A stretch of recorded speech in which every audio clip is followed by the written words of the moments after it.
По данным информационного агентства Associated Press, таможенные органы США конфисковали 13-тонную партию китайских товаров из-за подозрения, что продукция была произведена из волос узников концентрационных лагерей. Согласно информации, предоставленной сотрудниками таможенного управления, стоимость продукции составила $800 тысяч. Экспортером оказалась компания Lob County Nation Hair Product, базирующаяся в округе Лоб провинции Хотан. Производство этих продуктов представляет собой серьезное нарушение прав человека, заявила руководитель торгового представительства таможенного управления США Бренда Смит.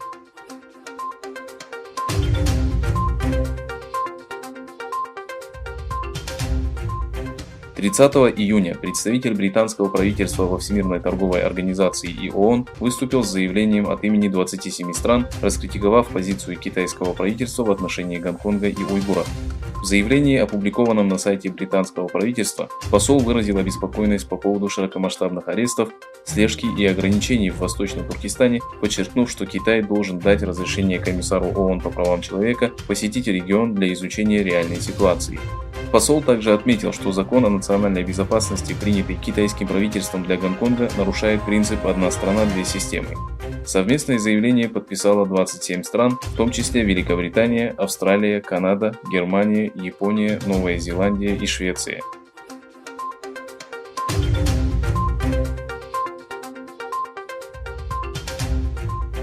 Компания Lookout, специализирующаяся на кибербезопасности, заявила, что китайские хакеры следят за уйгурами с 2013 года.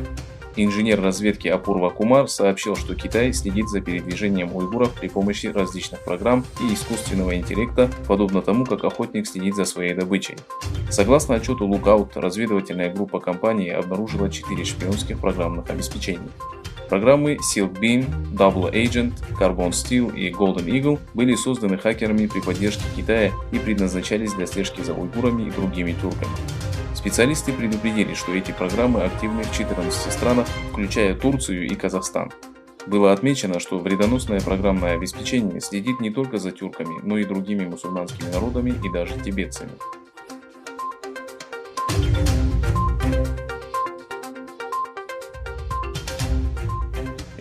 Правительство Китая выступило против США из-за санкций в отношении Huawei и ZTE, призвав западные страны не вмешиваться во внутренние дела страны под предлогом защиты прав человека. Позицию Пекина по данному вопросу озвучил официальный представитель Министерства иностранных дел Китая Цао Личиен.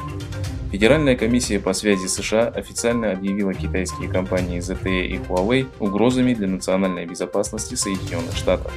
Компании Huawei и ZTE, а также их материнские и дочерние компании и подразделения подпадают под объявленный в ноябре 2019 года запрет на поддержку общих услуг для приобретения оборудования или услуг от компаний, представляющих собой угрозу национальной безопасности.